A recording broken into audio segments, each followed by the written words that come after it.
Bonjour, bienvenue, welcome guys, dans cette vidéo. Les amis, j'espère que vous allez bien. Les gars, Madrid s'est sabordé tout seul.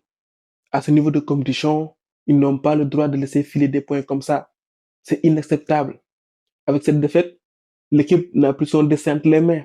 Là, Madrid est obligé de compter sur les contre-performances des autres, à savoir le Barça et l'Atlético. C'était un match piège et l'équipe n'a pas su se gérer. Ils étaient prévenus. On sait tous que Betis est une équipe joueuse, capable de te faire du mal. Et pourtant, tout avait bien commencé.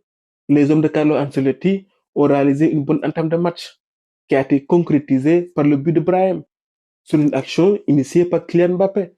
Sur cette action, Kylian a fait preuve d'audace. Il a su trouver Mendy qui, pour une fois, s'est présenté dans la zone de vérité pour offrir le but à Brahim.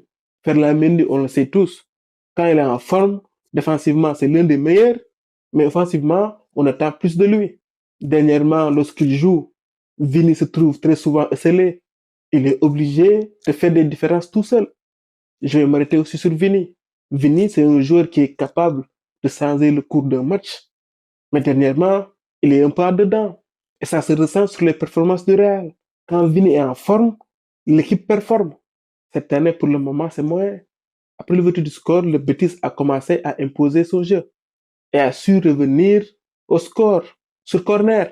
En seconde période, ils sont mieux revenus que les Madrilènes. Et ils ont réussi à obtenir un penalty indiscutable qui a été transformé par Isco. Au vu de la physionomie du match, on aurait dit que c'est le Betis qui était la grande équipe ce soir, que c'était Betis, le grand d'Europe.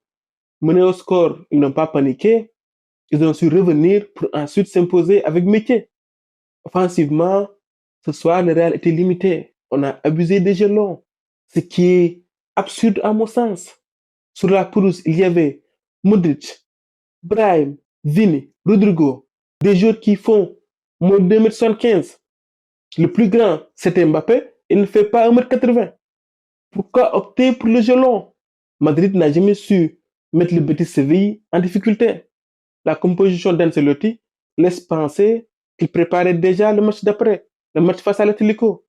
Asensio a été laissé sur le banc, ce qui laisse penser qu'il devrait débuter mardi. Puis de Valverde, on a eu comme info qu'il est légèrement gêné physiquement et que ce soir, il a été préservé.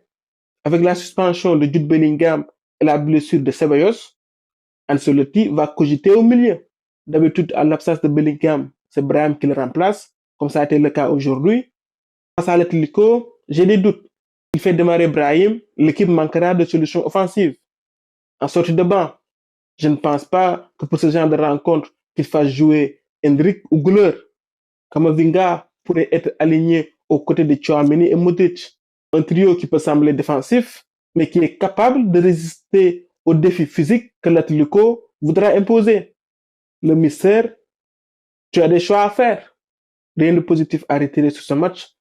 Espérons que simplement que cette défaite serve d'électrochoc pour le match de mardi. Voilà les amis, c'était tout pour cette vidéo. On se retrouve pour d'autres vidéos. À très bientôt. Football. Au micro, c'était DevRact pour vous servir.